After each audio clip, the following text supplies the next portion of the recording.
The 5 kingdoms are in a state of disarray. Vampires overrun the east. The halflings have closed their borders after a vicious assault. The nation's values have been ignored in favor of incorporating slave labor. In the midst of this chaos, 3 young individuals struggle to understand who they are because they need to reconcile their respective pasts. Each misses the one relationship that would help them fit the broken pieces back together, but their individual searches are threatened by great danger and adversity, testing their resolves and what they know about themselves. How will these young heroes carry the mantle of the fatherless?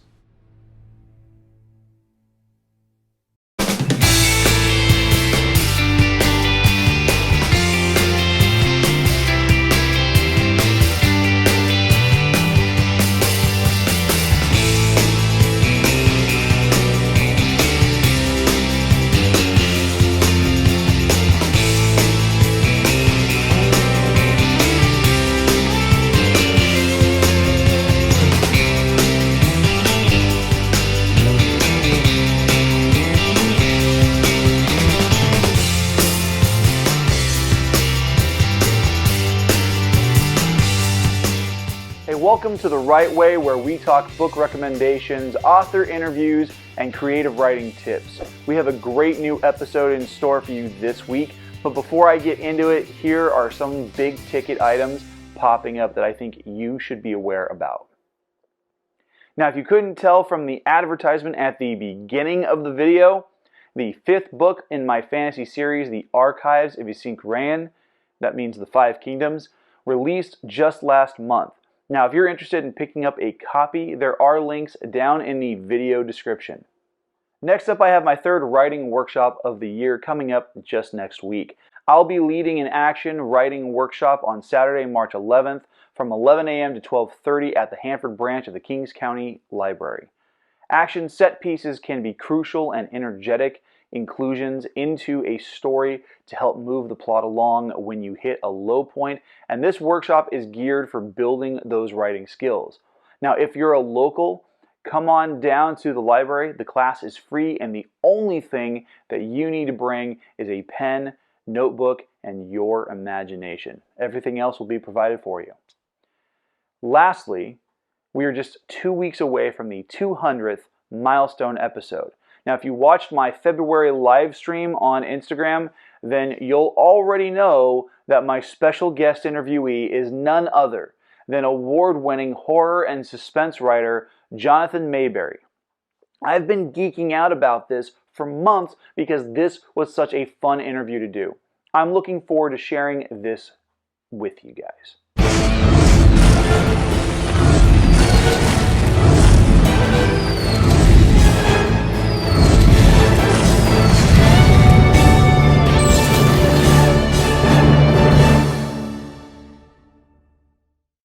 My March guest host was supposed to be featured on the show back in January, but scheduling conflicts arise more often than anybody prefers. I was really excited when Claire told me she was able to come back and provide her top 10 book recommendations. So without any further ado, here is Claire Annette Noland's top 10 book recommendations. Hi, my name is Claire Noland. I am a children's author, and I'm really excited to be here with you today. And thank you, Garrett and GKJ Publishers, for inviting me to share my top 10 recommendation list. I'm going to show you real quickly just some of the books I wrote. I write for the educational market. I write a series of books for Valley Children's Hospital featuring George the Giraffe. I think we're on number 9 or 10 right now.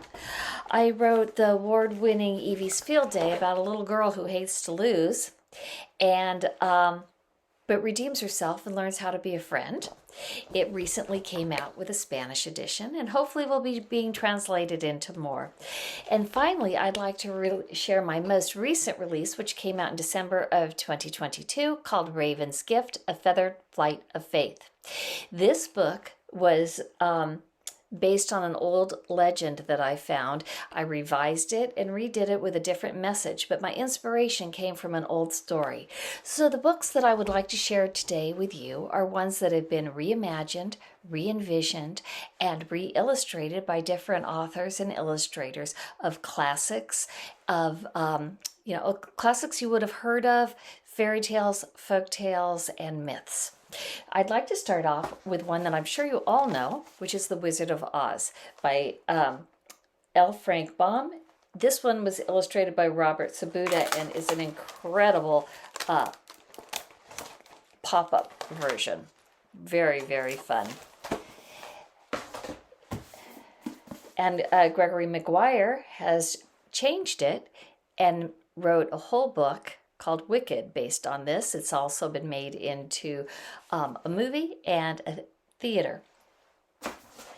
The next one I'd like to share is another familiar one, I'm sure, to all of you, called Alice in Wonderland by Lewis Carroll. This one was illustrated by John Tenniel, which is the illustrations that most of us think of. But Disney re-envisioned it and changed it quite a bit. And there's also a version that's a graphic novel, which I very much enjoyed reading graphic novels. This one is called Wonderland, written by Tomie Kovac and Sunny Liu. And just a very interesting way to redo the story. It makes it very accessible, but there are a lot of differences in there. After that, as a child, I loved to read Grimm's fairy tales. I had this book, and in high school, I think I got this one. I spent hours and hours reading it and looking at the stories. The stories of how the Brothers Grimms collected these are really interesting, which is worth a whole nother talk in itself, or something you may want to research. And but they were trying to record the dialects in the Black Forest. These have become many books, the basis. But one I want to share with you today is called The Sisters Grimm, and these are the Grimm girls, and they have become fairy tale detectives, and they're going through the Black Forest trying to solve the mystery of where their parents are. This is by Michael Buckley. One of my favorite books that I read as a child and into high school was D'Aulaire's book of Greek myths. Wonderful, wonderful illustrations, and just a great introduction to Greek mythology. One of the most interesting ones to me was Medusa, with her hair made out of snakes, and if you looked at her, you would turn to stone. A friend of mine wrote this one. Her name is Jennifer Bouchet, and it was illustrated by Cassie Chansey. This is about little Medusa's hair do-lemma, and she just does not want to have her hair made out of snakes. She finds an alternative that works for her, and this really fun edition. The next book, this was written in or published in 1905. It's called The Golden Goose Book, and it is a collection of folk and fairy tales. And I'm sure you're all familiar with this one, called The Story of the Three Little Pigs. And this is the very traditional one that you would have learned about. But it has been retold as The True Story of the Three Little Pigs by A. Wolfe, as told to John Scieszka and illustrated by Lane Smith. And in this one, the wolf is just letting us know that it's really the pigs who are the villain.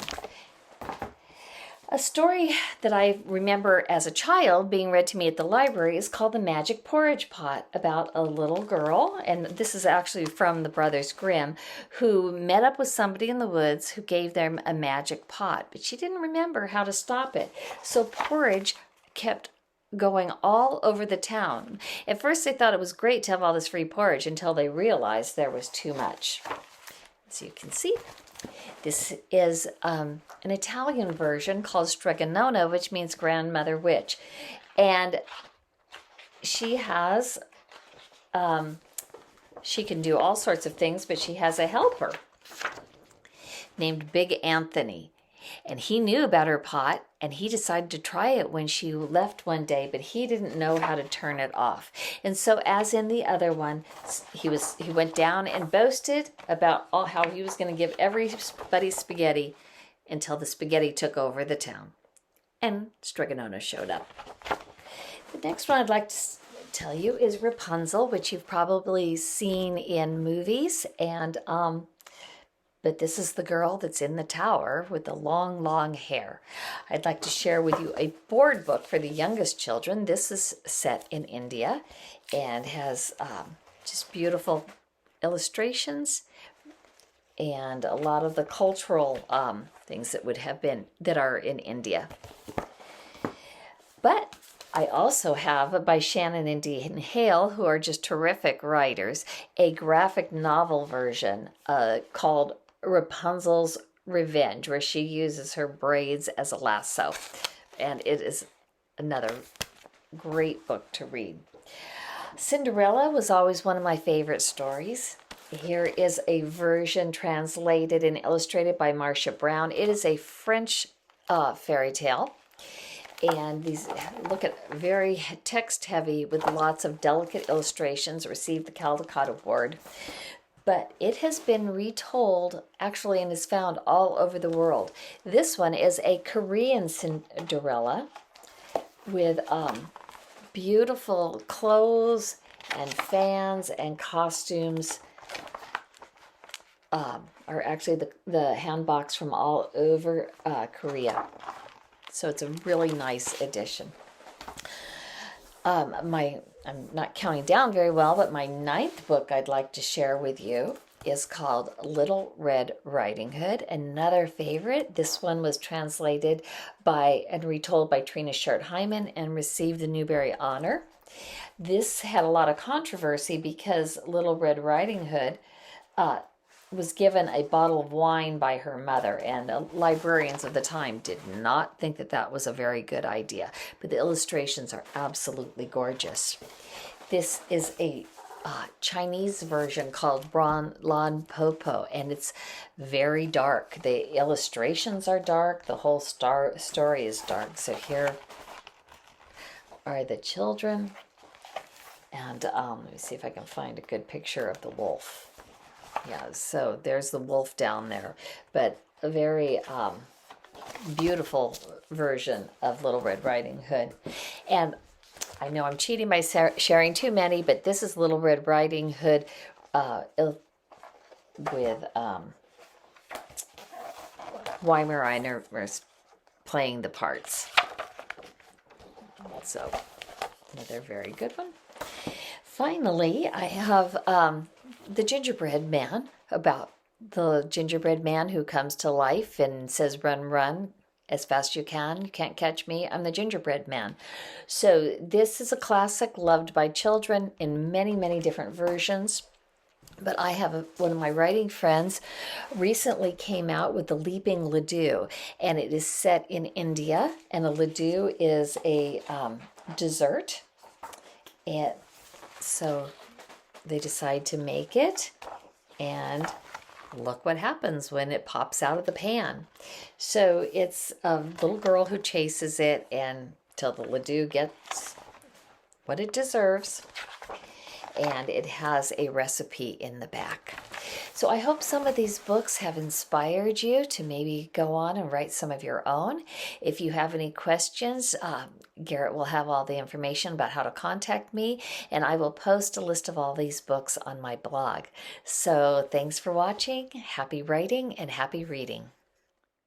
If any of these titles caught your interest, you can find those titles listed in the video description along with their ISBN numbers so that you have an easier time looking for them. If you'd like to connect with Claire, her social media contacts can also be found down in the video description.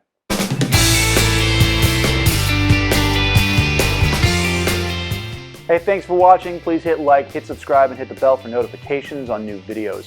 You can support this channel on Patreon and the merch store. Those links can be found down in the video description.